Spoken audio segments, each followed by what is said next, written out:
গল্পের নাম রফিক আর পায়েলের ভালোবাসা। রফিক এক গরিব ঘরের ছেলে। ভোরে মাঠে কাজ করে, সন্ধ্যায় ফিরে আসে ক্লান্ত শরীরে, কিন্তু মুখে হাসি লেগে থাকে। ওর স্বপ্ন বড় কিছু না, শুধু একটা শান্ত জীবন, একটা ভালোবাসার মানুষ। একদিন আল্লাহর লেখা মতো ওর জীবনে আসে পায়েল, এক বড় লোকের মেয়ে, নরম ভদ্র, অথচ চোখে ছিল একরাশ একাকিত্ব। প্রথম দেখা, প্রথম কথা, আর তারপরেই মনে হয়েছিল দুজন যেন একে অপরের জন্যই তৈরি।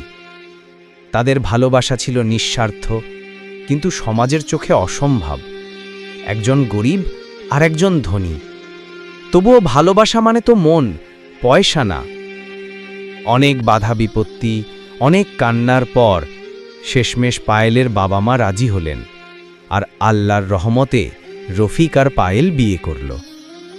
বিয়ের পর শুরু হলো তাদের নতুন জীবন।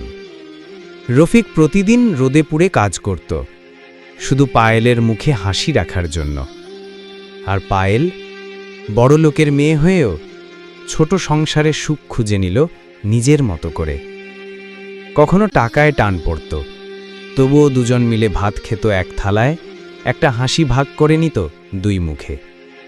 তারপর একদিন তাদের কন্যা সন্তান জন্ম নিল। রফিক বলেছিল, এই ছোট্ট মুখটাই আমার জান্নাত। সেই দিন থেকে সংসারে আলো নেমে এলো। যত কষ্টই আসুক, তারা দুজন হাতে হাত রেখে লড়ে গেছে। রফিক প্রায়ই বলতো, পায়েল, দুনিয়ার বড়লোক হতে পারবো না, কিন্তু তোমার ভালোবাসায় আমি সবচেয়ে ধনী মানুষ। আপনাদের রৌশন ভাইয়ের ভিডিও ভালো লাগলে একটা লাইক, কমেন্ট, শেয়ার করবেন। আমার সঙ্গে জুড়ে থাকার জন্য ফলো